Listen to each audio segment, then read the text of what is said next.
Muy buenas noches. Estamos en un programa dedicado a uno de los años más importantes de la literatura. Hernán, ya llevamos cuántos programas aquí hablando de este año paradigmático en la historia de la literatura con un invitado especial que gracias a la pandemia y a la tecnología nos permite que en este ciclo y en todos los ciclos que hacemos en la Cátedra de Poesía Iberoamericana Elsa Cross, tener con invitados especiales como el que va a estar con nosotros el día de hoy. Cuéntanos un poco del Hernán. Claro que sí, Rocío, qué gusto saludarte. Bueno, igualmente. De la Cátedra Elsa Cross de Poesía Iberoamericana, que hacemos en conjunto la Casa del Poeta Ramón López Velarde y la Universidad de Claustro Sor Juana. Les damos a todos ustedes la más cordial bienvenida a la penúltima emisión de este ciclo 1922, el año que cambió la literatura. Y como tú bien lo decías, por cuestiones que tienen que ver con la pandemia, pero también gracias a la tecnología, tenemos la fortuna de estar también desde este lado del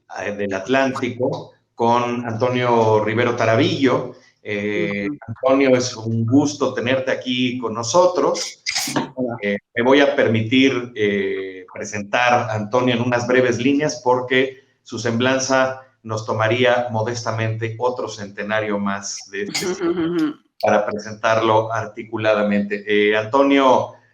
nació en Melilla en 1963, aunque desde 1964 radica en Sevilla, donde ha desarrollado prácticamente toda su carrera literaria. Es un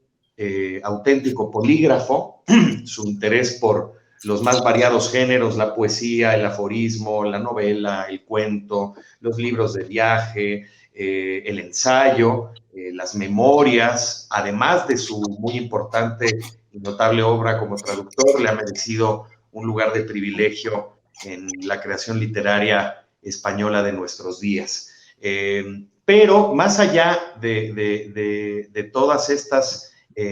publicaciones que merecerían además apuntes mucho más minuciosos que este, vale la pena destacar un título aparecido este año de novela llamado 1922. Es una invitación a partir de la ficción y sus entrecruzamientos con la historia del arte y la historia del arte literario del siglo XX y en particular de aquel año, contada con el gran atractivo, el gozo y también la espléndida pluma de nuestro invitado del día de hoy. Y para agasajarnos a sus posibles y próximos lectores, qué mejor que Antonio, el autor de esta novela, nos trace un mapa, un panorama que no solo lo llevó a la creación de esta obra en particular, sino también un mapa de la creación intensísima de ese año que hemos reseñado en este ciclo, mi querida Rocío. Así que, mi querido Antonio, es un lujo que estés con nosotros y te damos la palabra y estén todos detrás de esta conversación, pendientes también de la próxima emisión de nuestro ciclo, que será la última en la que Jorge Esquinca nos hablará de las elegías de Duino. Pero, en fin, adelante, mi querido Antonio. Hola, buenas noches. Rocío, Hernán, queridos amigos, hacía tiempo que no nos veíamos y, bueno, yo estoy encantado de compartir esta charla con el claustro, con la Cátedra Elsa Cross, la Casa del Poeta, porque, al fin y al cabo, todo lo que contribuye a la difusión de la literatura es no simplemente mirar a la literatura del pasado, sino buscar un punto de palanca para la literatura del futuro.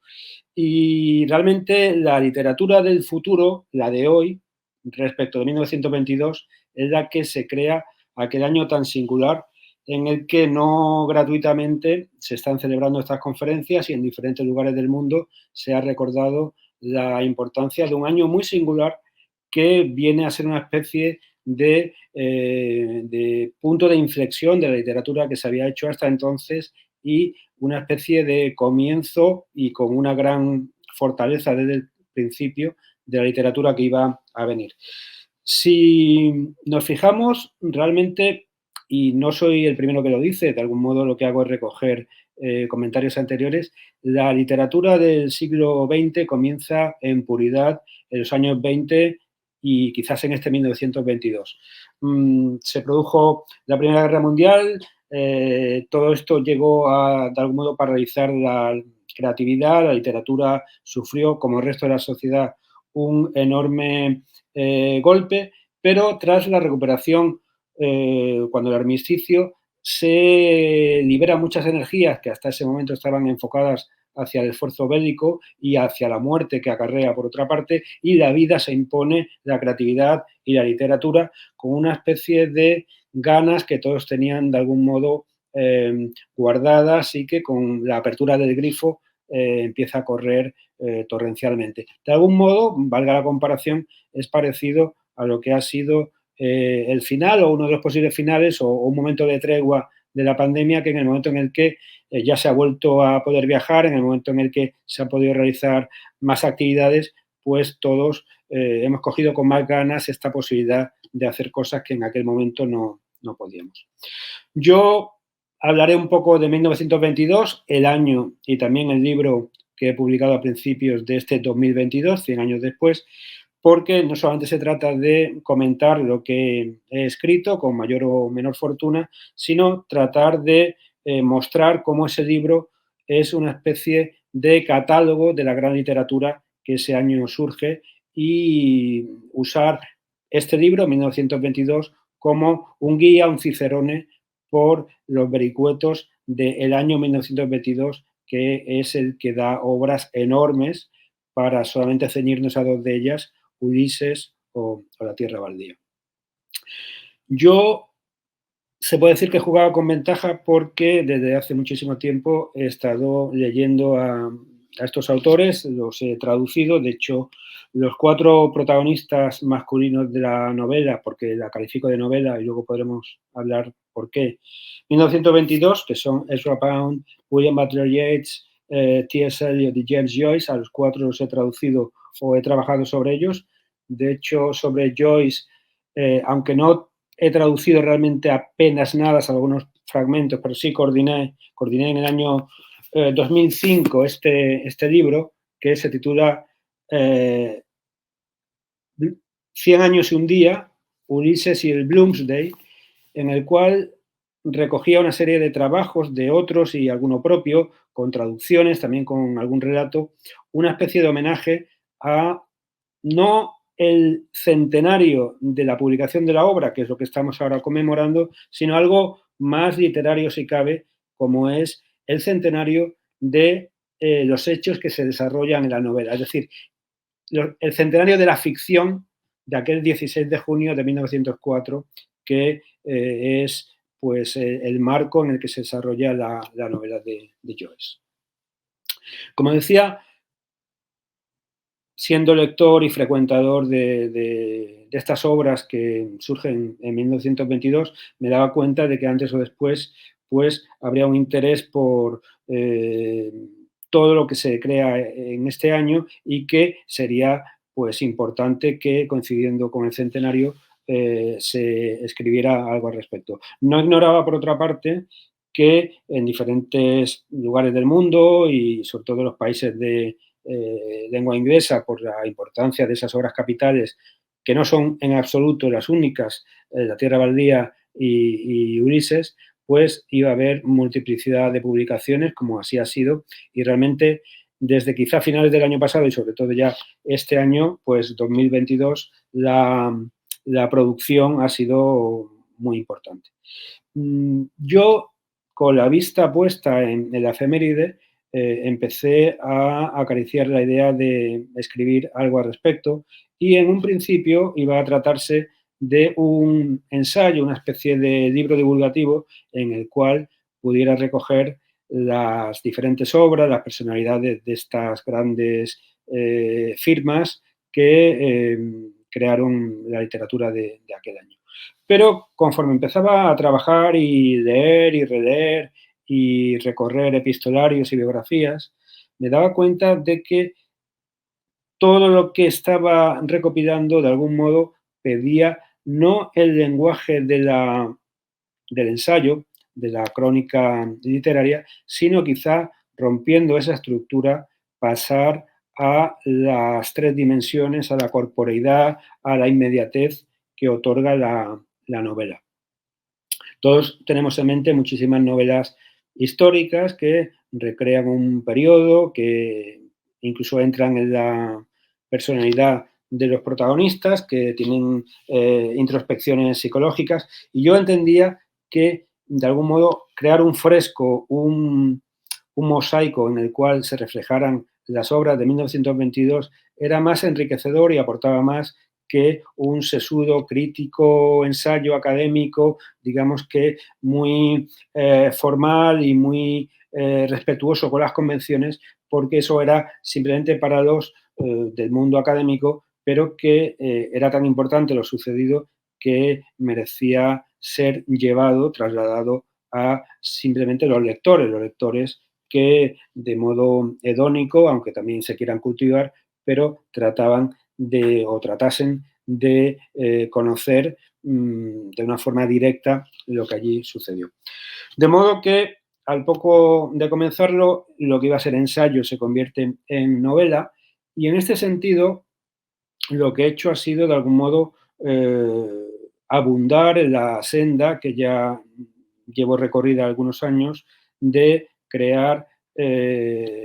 novelas, se pueden llamar así, que recrean episodios, momentos, periodos de la vida de importantes figuras literarias que han tenido su trascendencia y que no les quise dar el tratamiento de obra biográfica, porque, como dije antes, la novela, la narración entendida como novela, aporta muchos recursos que dan un mayor relieve a los hechos y a los personajes. Por este motivo, he distinguido este tipo de libros, novela basada en hechos reales, de las biografías que había escrito con anterioridad. Yo he publicado 2 biografías importantes, una sobre Luis Cernuda, poeta español que muere en México, y otra sobre el poeta, simbólogo, estudioso del arte, Juan Eduardo Cirlot, y en esas biografías me ceñí a lo que es las convenciones de la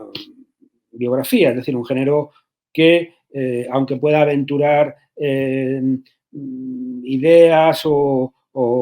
opiniones o especulaciones, pero se rige por unas reglas concretísimas que no se pueden vulnerar. No puede emerger una voz de un narrador que aporte sus ideas, no puede, por otra parte, recrearse el diálogo, las descripciones no pueden, digamos que, echarse al vuelo y recrear ambientes y atmósferas, porque todo, de algún modo, está basado en las fuentes documentales.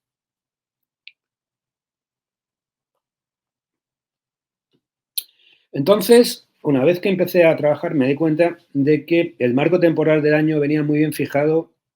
en dos momentos que son como el alfa y omega de este 1922, que sitúan de una forma muy simétrica la evolución de los aconteceres literarios del año. Son 2 circunstancias muy realmente llamativas. Por un lado está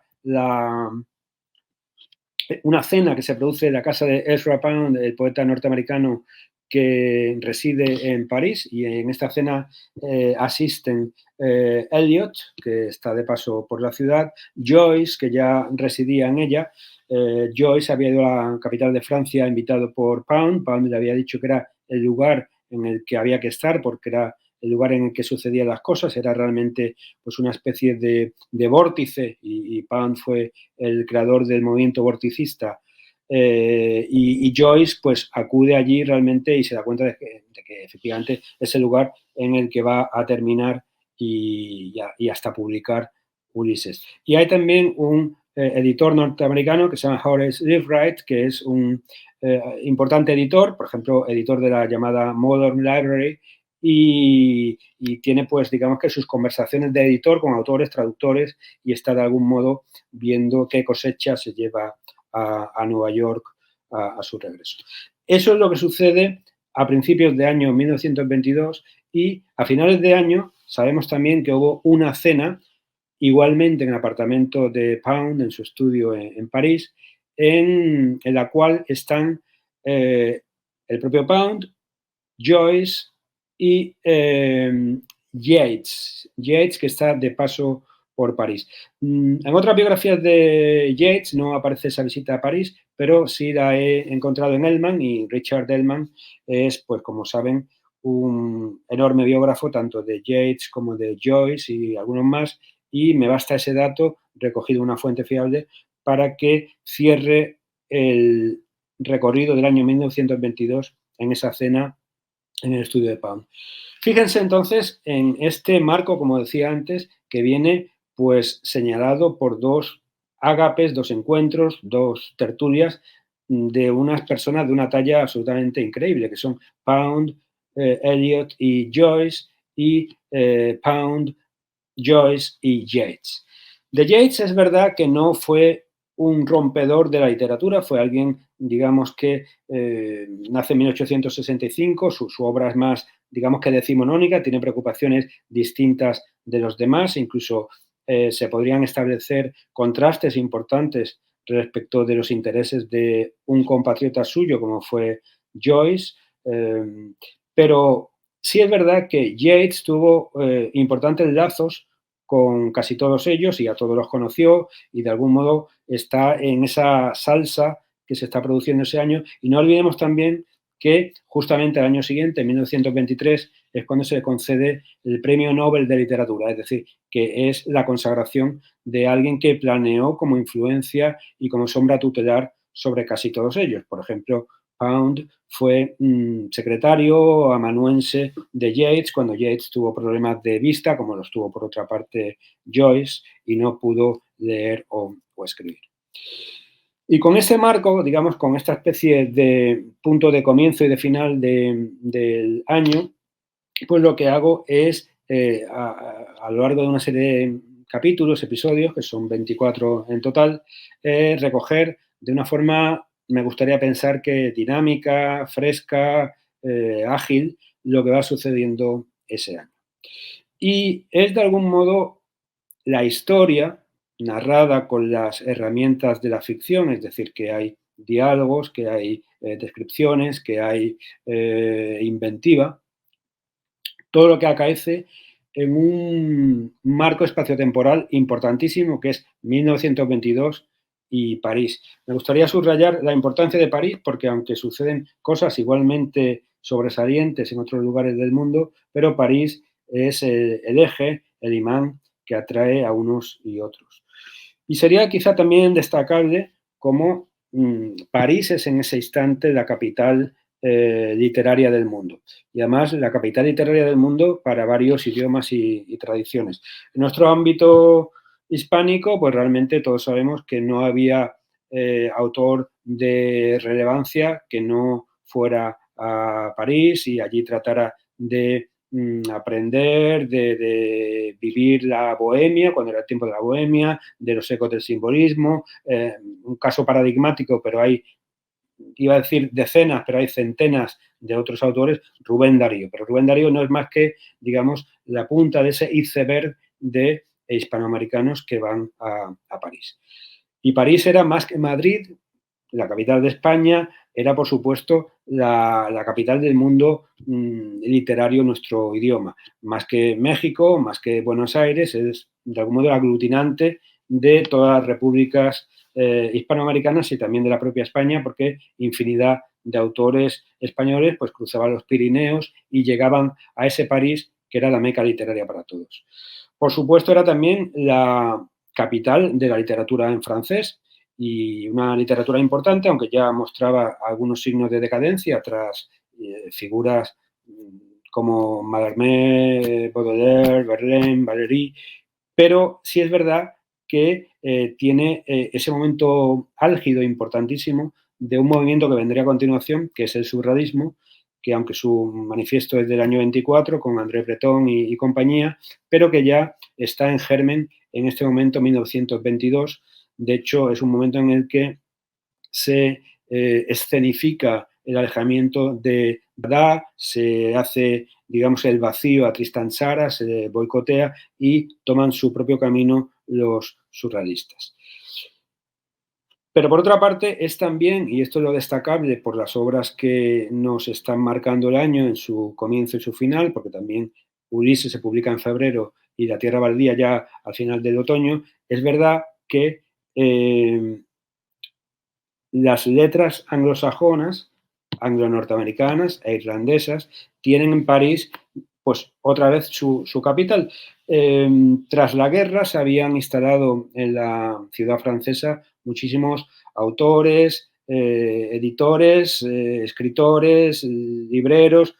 personas del arte en general que se trasladaron allí por diferentes motivos. París es, creo yo, un lugar en el que la libertad, y esto fue también visto por ellos, pues era mayor que en los Estados Unidos, al menos en lo que respecta a cuestiones de moral y de sexualidad. Fíjense la cantidad de norteamericanas que, siendo lesbianas, van a París porque allí tienen un ámbito mucho más libre para desarrollar sus emociones, su vida sentimental y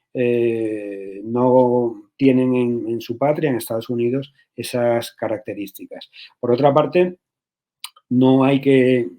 olvidar que también era barata la bebida en Francia, mientras que había una ley seca en los Estados Unidos de América que impedía el consumo de alcohol, y todo escritor, todo bohemio en general, tiende como regla no escrita a regalarse con la bebida, y esto en Francia era fácil y asequible, porque por otra parte, tras la guerra, el cambio de las divisas dólar-franco era muy favorable a los estadounidenses, de forma que un poco de dinero, no siendo necesariamente una suma muy elevada, permitía tener pues la vida más o menos resuelta con cierta holgura en Francia. Podríamos también hablar de otros países, capitales de diferentes literaturas, porque también muchísimos rusos blancos, rusos que están en contra o perseguidos por el bolchevismo de la revolución muy reciente, 5 años antes de 1917, se trasladaron a París, y además, más allá de estos rusos blancos, por París pues pasan figuras relacionadas con el nuevo régimen que se ha implantado en Moscú, y por ahí pasa, por ejemplo, Mayakovsky, el gran poeta revolucionario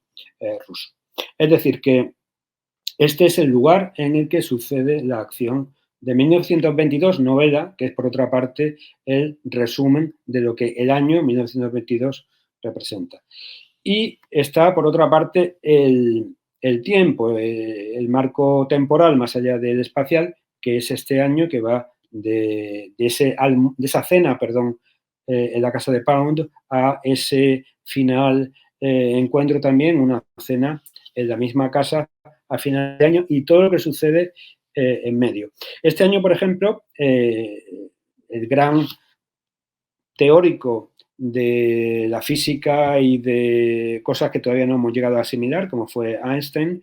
dio unas importantes conferencias en la Sorbona, a las que acudió Bergson, y disputaron, llegaron a tener sus diferencias, debatieron, al fin y al cabo, que se trata del contraste de ideas. Y, bueno, pues Einstein es el autor de la teoría de la relatividad, como decíamos, y ahí las magnitudes son espacio-tiempo. Pues en estas magnitudes, espacio-tiempo, París, 1922, es donde se desarrolla el gran milagro de la literatura moderna, cómo cambia todo. Y cambia fundamentalmente porque, siendo figuras enormes, Joyce y Eliot, no solamente fueron ellos los grandes genios que dieron este empuje a la literatura. De algún modo había una especie de espíritu de época que cristalizó en diferentes lugares del mundo y que hizo que tanto en toda la América hispana como en los países de habla inglesa, en Francia, etcétera, hubiera obras importantes que son las que hoy estamos conmemorando con una especie de asombro enorme ante la importancia, el calado de estas obras. Y Es verdad que nada de esto sería posible si no hubiera también una gran galería de secundarios, que no son solamente pues, Joyce, Eliot, etcétera, sino que en este París del que estamos hablando, pues son coprotagonistas y en algunos casos protagonistas muy principales. Tendría que referirme, por ejemplo, a algunas mujeres y mujeres de una talla destacadísima, como fueron Sylvia Beach, que abrió la librería Shakespeare and Company, que es muy importante resaltar que era librería y no editorial. Fue en un gesto de arrojo, de generosidad, también cuando ella, ante las dificultades que sufría Joyce para publicar Ulises, que había dado por entregas y había tenido graves problemas con la justicia norteamericana, porque entendió que era una obra obscena y que tuvo también, por otra parte, el vacío de muchos impresores en Reino Unido que no querían imprimir la obra porque la legislación de aquel momento les hacía cómplices de cualquier delito que pudiera representar esa obra, es decir, que si había obscenidades y problemas que afectaran a la moral como surgidas de esa obra, pues los impresores igualmente podrían ser llevados a juicio y nadie quería imprimir Ulises. Y fue Sylvia Beach la que en París, fíjense, la gran obra de la literatura o de la narrativa anglosajona de aquel instante, no se publica ni en Boston, ni en Chicago, ni en Londres, se publica en París, gracias a la valentía de Beach. Pero también tenemos en París residiendo a Gertrude Stein, que es pues una mujer que colecciona arte, que está codeándose continuamente con Picasso y tantísimos otros. Picasso vivía en París, uno más. Stravinsky también vivía en París. En París prácticamente no hay ningún genio que no estuviera en aquellos momentos por allí. Y Stein tiene un momento importante para Hemingway, porque Ernest Hemingway visita también París y lo vemos también todo este año con unos y con otros, fundamentalmente con Ezra Pound, con el cual tuvo una importante relación. Pues nada más llegar a París, que se instala justamente a principios de año, esto también es importante, el 1 de enero llega a su nuevo piso en París Hemingway, tiene una conversación con Stein que ella trata de situarlo, de darle pistas sobre la ciudad y los ambientes en los que se va a encontrar. Y todo es una especie de racimo constante en el que se van enredando las trayectorias de unos y de otros para crear, digamos que, esta especie de mosaico al que me refería antes, lleno de teselas compuestas por las vidas y los milagros de tantos de ellos.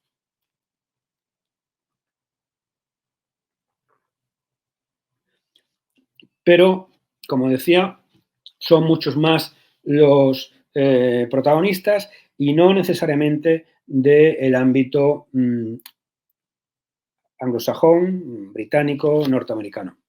Hay que tener en cuenta que este año, y le dedico un capítulo en el libro a todo ello, se están haciendo muchas de las obras que sé que en este ciclo de 1922, que se organiza por el claustro, se están tratando, desde obras de Rilke a, en España, por ejemplo, es importante también porque hubo una especie de recuperación de la música flamenca. Manuel de Falla y Federico García Lorca crean unas jornadas muy importantes, un festival en Granada que viene a resituar y reconocer el flamenco y fue crucial, pero por otra parte, en todo el ámbito hispanoamericano, que es lo que nos coge más cerca, pues tenemos ahí a enormes libros como Trilce de Vallejo, que además sería importante recordar que Vallejo también, justamente al año siguiente, en 1923, se traslada de su Perú a París. París es el lugar en el que además, como ya él vaticinó en un memorable poema, pues morirá. Y este año 1923 es donde él, como una especie de polilla, de mariposa nocturna que acude a la luz que irradia París, también va para allá. Y este año, Trilce, otros lo podrán comentar mejor que yo, pero supone pues un cambio absoluto de lenguaje, de una poesía, digamos que postmodernista que estaba haciendo Vallejo, muy a remolque de Darío, que tenía los tópicos de modernismo, que incluso ustedes mexicanos se podría decir que tenía alguna concomitancia con López Velarde. A partir de ahí lo que hace es dar un cambio radical en el cual dinamita el lenguaje y crea una poesía nueva. Este dinamitar el lenguaje al que me refería es uno de los pilares de la poesía y de la narrativa que se está haciendo. No solamente abordar temas nuevos o objetos de narración distintos, no solamente la perspectiva psicológica que en muchos momentos abordan los autores, y además con gran éxito, sino por otra parte, y de manera fundamental, el trabajo con el lenguaje. El lenguaje, de algún modo, cambia, se permiten los autores grandes audacias y descubren y nos hacen descubrir que la literatura, más allá, por supuesto, de la narración o de contar un qué, también tiene un cómo. Y el cómo es indisoluble de ese qué y es, por otra parte, lo que hace que el lenguaje esté vivo y no se fosilice en algo, digamos que anterior, arqueológico y venerable. La audacia es una de las características que comparten todos estos autores. Todos ponen en tela de juicio la tradición heredada y todos aportan pequeños granos de arena en este no desierto, sino por el contrario, gran vergel que supone la literatura de aquel momento. Yo estoy hablando mucho y quizá podría ilustrar con algún pasaje algunas de las cosas que estoy comentando y quizá para ver lo que sucede en el México de aquel momento, que también hay pues grandes cambios y nada desdeñables, pues podríamos hablar de lo que sucede en México en este año 1922, que le dedico pues algunas páginas en el libro, que todavía no he mostrado cuál es, que es este 1922. Sale precisamente una fotografía de la librería de Shakespeare and Company de Sylvia Beach.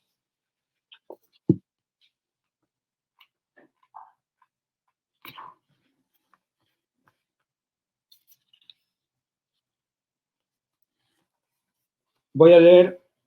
algunos fragmentos sobre lo que sucede este año 22.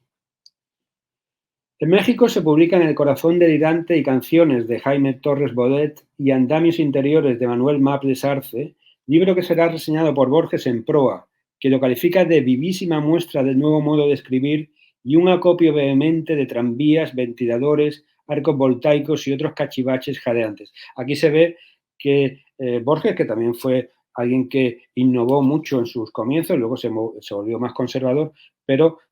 está dando una serie de características que son quizá compartibles con el futurismo, con la vanguardia, con todo lo que es abrazar las nuevas técnicas, aparatos, las novedades que aporta la civilización de ese instante. Y bueno, cuento un poco lo que se está desarrollando en la Ciudad de México, en Puebla, con los diferentes movimientos, y voy a leer unos párrafos que creo que amplifican esto de manera bastante ilustrativa. También en México, los que habían estado en el campo gravitatorio del modernismo cambian de órbita y ahora adoptan la expresión novedosa de la vanguardia. Ulises es el nombre de una revista que van a publicar allí Xavier Villaurrutia y Salvador Novo, quienes crean además un teatro Ulises. Fíjense las concomitancias con la obra que se ha convertido en emblemática de este año 22, el Ulises de Joyce. Bien, pues hay un Ulises como revista y también el Teatro Ulises, que está vinculado a Villaurrutia y a Novo.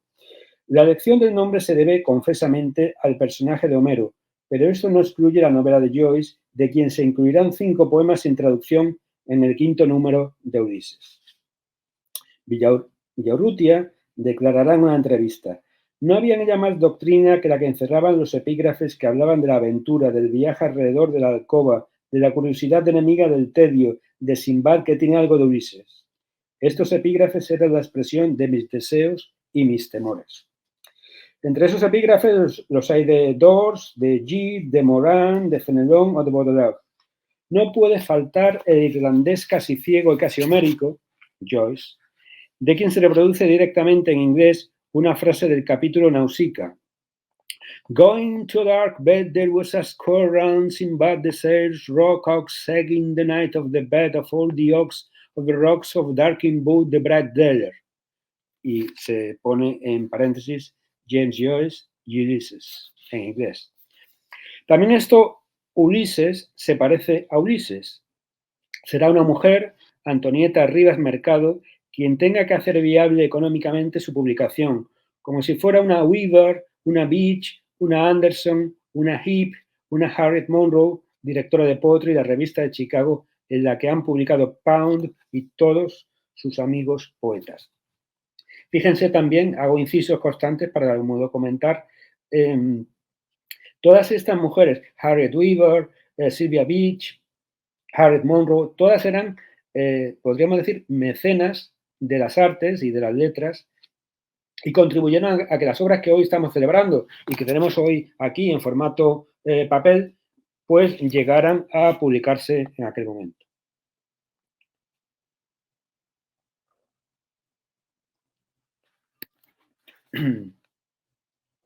Uno de los colaboradores clásicos de Ulises será Diego Rivera,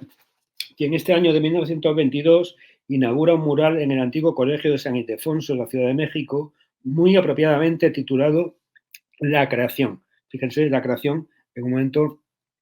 en el que la creación es pues el fuego que se está produciendo en París, un fuego positivo, no negativo, como el de los incendios, y que además es importante, fíjense, de los nombres que antes cité, no cité a Huidobro, Vicente Huidobro, el inventor del creacionismo, está igualmente en París este año 1922, es decir, que es alguien que también está en este escenario.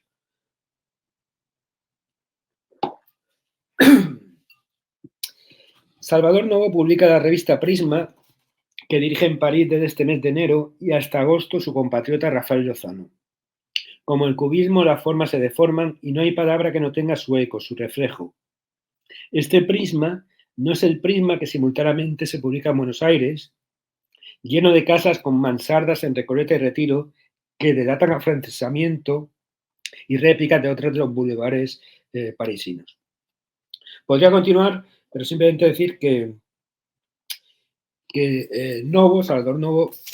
publicó también una traducción de un poema de Pound titulado NWNY New York.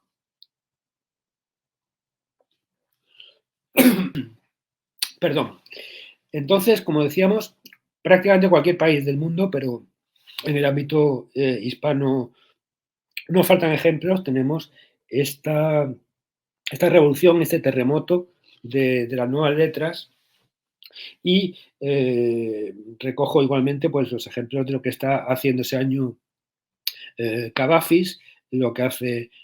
Pessoa, lo que están haciendo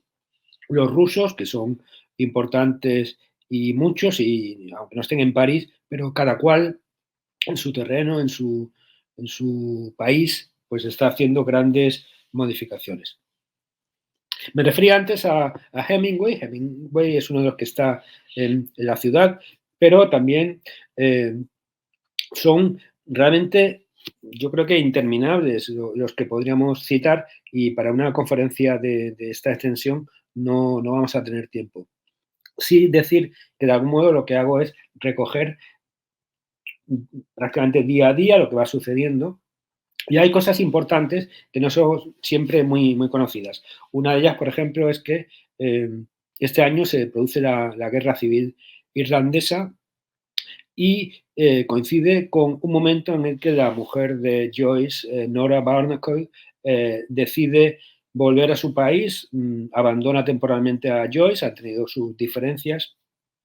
y va a Irlanda con tan mala fortuna que le sorprende allí el estallido de la guerra civil, entre los tiroteos y la violencia que se desata. Y hay una fuente documental, solamente aparece en un lugar, pero también basta que aparezca en un sitio para que me sirva para mi narración, que cuenta que Joyce, alarmado por la situación, incluso quiso fletar un avión para rescatar de esa Irlanda violenta a Nora y a sus 2 hijos. Este es uno de los capítulos, pero hay también capítulos en los que se desarrolla el noviazgo de Pound con la violinista Olga Rach, las tertulias, que son muy importantes, estos cenáculos en los que se discute de todo lo divino y de lo humano y, por supuesto, de la literatura. La gran famosa cena en el Hotel Majestic de París, en la cual se conocieron pues, figuras tan gigantescas como Joyce y Proust, pero por allí estaban Stravinsky y Picasso y muchos otros, los ballets rusos, estaban músicos, bailarines, etcétera, y de ese encuentro, porque realmente no llegaron a comunicar, a conectar, no hubo química entre ellos, pues saco uno de los episodios del libro. Un libro que, aunque yo califico de novela, hay bastantes comentarios al respecto que no siempre están de acuerdo conmigo. Por ejemplo, Fernando Iwasaki, que es amigo, un querido amigo, en su opinión no se trata de una novela.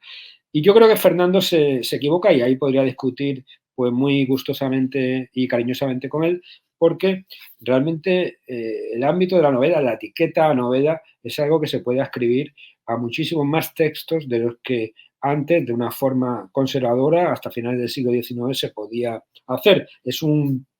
especie de cajón desastre, un género que cada vez tiende más a lo híbrido y que permite muchos juegos con la forma, con el género. Pero por otra parte, yo creo que sí es novela por algo que también me gustaría destacar, que es que los medios, las herramientas, las técnicas que se emplean en 1922 son émulas de técnicas, herramientas, engranajes, mecanismos que emplean las grandes obras que se comentan. Es decir, no me interesaba simplemente contar cómo se publica Ulises, las peripecias de su impresión con sus erratas, los impresores que no sabían inglés en Francia. No me interesaba tampoco, apenas estamos hablando de él, sé que se ha hablado en otras conferencias de Eliot, también sus desazones, sus congojas personales, sus problemas, que fueron graves, de Eliot. No me interesa solamente eso, sino también ver cómo son esos textos y constantemente en el libro 1922 se emplean recursos usados por ellos.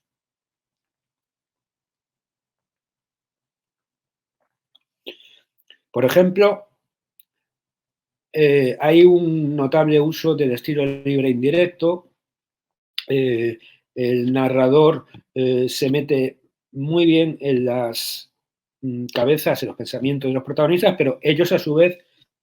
van modificando el lenguaje del narrador hasta el punto de que en muchas ocasiones no se sabe quién está hablando. Hay una permeabilidad grande entre unos y otros. Pero por otra parte hay también pues, varios homenajes, guiños a tratamientos estilísticos de Ulises. Ulises no solamente la historia de un día en el Dublín de 1904, sino es un repertorio de formas de narrar. Y aquí tenemos, para limitarnos a dos, pues un capítulo que se desarrolla como si fuera una especie de obra de teatro, con las intervenciones de los autores, con sus acotaciones, y hay también otro capítulo en el cual todo se desenvuelve mediante preguntas y respuestas, como si fuera un catecismo. Pues bien, ambas técnicas las he trasladado a 1922, aunque fueran un par de páginas, para que el lector avisado de algún modo pudiera reconocer como una especie de complicidad lo que ahí sucede, y al que no lo conozca, pues realmente no le estorba pero sí quería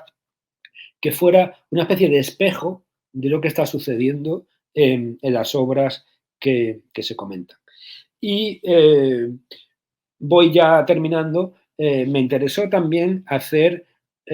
algo de homenaje, de guiño, de rendir tributo a Joyce en el final. Sí es verdad que prácticamente todo lo que se cuenta en el libro es absolutamente cierto y está apoyado en alguna fuente de algún epistolario, de alguna biografía, de algún estudio, pero es verdad que inventé 2 personajes menores que me sirven para ir teniendo perspectivas diferentes sobre los acontecimientos y porque tienen esas visiones, pues de algún modo se enriquece la obra. Y por otra parte, también me he permitido algunas intromisiones, si se puede decir así, de la voz del narrador con cierto humor, que fue algo plenamente joyceano. Muchas veces pensamos que Joyce es un autor difícil, que lo es, un autor complejo, que sin duda lo es, pero también es un autor, y esto no siempre sale a colación, plenamente humorístico. Esto lo han visto compatriotas suyos, por ejemplo, un autor también muy, muy humorístico, irónico, que fue Flann O'Brien, y el humor y la ironía en Joyce están presentes, omnipresentes, me atrevería a decir, y eso es algo que también he tratado de llevar a 1922. Pero, por otra parte, sí me he permitido algunos juegos que quizá sí entran más del campo de la ficción, aunque el lector puede encontrar que el respeto a lo sucedido y a lo documentado es grande. Y voy a ir cerrando ya con esto porque hay un momento en el final del libro en el cual, como decía, están en la casa de Pound, invierno, terminando el año, Joyce, Yates y Pound. Y ahí lo que me permití fue hacer, y ya con esto voy a terminar, un homenaje a el final de Dublineses, al final de Los Muertos, el cuento último de la colección Dublineses, porque recordarán que ahí hay una cena en Dublineses en la cual, pues, en un ambiente cordial, distendido, surge la intromisión de un elemento del pasado, una especie de fantasma, que es el que hace que se tambaleen las aparentemente estables relaciones entre los protagonistas. Y de algún modo quise hacer algo similar porque fíjense que Ulises, la novela de Joyce, que va dedicada, no dedicada expresamente, pero que sí fue algo que él quiso escribir para su mujer Nora. De hecho, ese 16 de junio famoso en el que se desarrolla, pues fue la fecha de la primera cita que ambos tuvieron y Joyce quería que de algún modo su mujer disfrutara del libro. Ella leyó apenas 20 páginas y no se interesó por la obra. En esto se pareció a Virginia Woolf, que leyó algo más, leyó unas 200 y tampoco se interesó por la obra y rechazó su publicación en su editorial, pero sí traté de recoger esta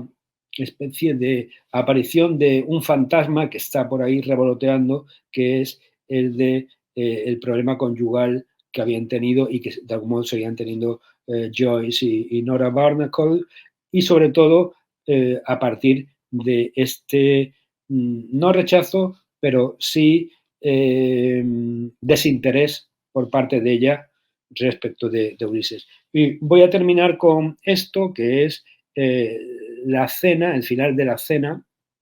en el apartamento de Pound, en el cual ya se están despidiendo y cambio algún párrafo para que se adapte al final. Esto no se lo digan a nadie, esto es una cosa entre ustedes y yo, pero lo hago para que se adapte al final de Los Muertos. Han estado cenando, se retiran, piden ya los coches para ir cada cual a su alojamiento y esto ya está muy al final de 1922 y dice así. La música lo ha puesto sentimental, caramba. Tiene ganas de abrazar a Nora. Mejor no hablar porque las lágrimas se le vienen a los ojos y eso es algo que debe evitar a toda costa por su dichosa iritis. Ya le han dicho que tendrá que operarse de nuevo. Tom se equivocó. Tom es Eliot. El invierno no cubre la tierra con nieve olvidadiza, como dice en uno de los versos de su poema. Al contrario, trae recuerdos, toda una nevisca de ellos. Al bajarse del automóvil, unos copos le rozan la frente y otros se depositan casi crujiendo sobre la gorra de lana que compró en Zúrich. Ve caer otros fantasmas a la luz oblicua de la farola. Sí, Le Figaro y Le Journal tenían razón. Nieva sobre todo París, sobre Montparnasse y sobre el campo de Marte, sobre la Torre Eiffel y a su lado sobre el Sena, sobre toda la ciudad, como si esta fuera el cementerio de Galway en el que reposan, tan lejos de Nora, tan cerca, los restos de aquel joven que la amó, Michael Fury. Michael Fury es efectivamente este joven de Galway que en Los Muertos cantaba una canción que se llama La muchacha de Aughrim, que su audición crea esta especie de cataclismo al final de Los Muertos. Y Joyce lo que hizo ahí es adaptar el nombre de un antiguo conocido que cortejó, que quiso ser pretendiente de Nora en Galway, que murió de una pulmonía, que se llamaba en realidad Michael Finney, pero Joyce lo cambió a Michael Fury. Y esa especie de fantasma del pasado que aparece en Los Muertos, de algún modo es lo que una de las poquísimas libertades que me he permitido en 1922 cierra casi el libro. Recapitulando ya muy brevemente, es un año en el que suceden tantas cosas que comprimirlas en un libro de 300 páginas es muy complicado, pero por otra parte hacía falta este o cualquier libro similar que recogiera esa energía absolutamente desbordada que representa la literatura el año. Y finalmente, quien no conozca muchas de estas obras podrá acceder a la historia de su publicación, de su creación, en la cual tuvo gran importancia Pound, porque Pound fue alguien que se volcó en la ayuda de aquellos que creía que tenían algo importante que decir y ayudó enormemente a Eliot y a Joyce, pero surgen también aquí pues, muchísimos personajes importantes igualmente. Está Juno Barnes, está Scott Fitzgerald, están muchísimos escritores que conformaron esa literatura novedosa en aquel tiempo y que hoy, 100 años después, se ha convertido en algo insoslayable que no podemos ignorar porque de algún modo ha constituido la literatura que nosotros mismos estamos hoy escribiendo. Muchas gracias. Muchísimas gracias, querido Antonio, por este muy deleitoso paseo, no solo por la gran plaza de la historia literaria del siglo XX, sino en particular por todos los corredores, patios, jardines interiores y vistas exteriores que aparecen y que construyen tu novela. En ese sentido, no solo es un placer leerla por sí misma, fuera del ámbito, del contexto que le dio pie, riquísimo e inabarcable, como tú bien mencionas, pero también es una buena visita guiada a ese año que nos ha dado y nos seguirá dando, estoy seguro, mucho de qué hablar y mucho de qué escribir de aquí al próximo centenario. Muchísimas gracias, querido Antonio. Un enorme abrazo y les recuerdo a todas y todos quienes nos siguen en estas transmisiones que el próximo mes, en agosto, concluiremos con este ciclo 1922, el año que cambió la literatura, con una charla del poeta Jorge Esquinca en torno a las elegías de Duino de Rainer María Rilke. Son bienvenidos, síganos por favor en las redes sociales de la Casa del Poeta Ramón López Velarde y del Claustro de Sor Juana para estos y otros eventos. Nuevamente, un gran abrazo y toda nuestra gratitud, querido Antonio, y hasta la próxima. Muchas gracias a vosotros y al claustro.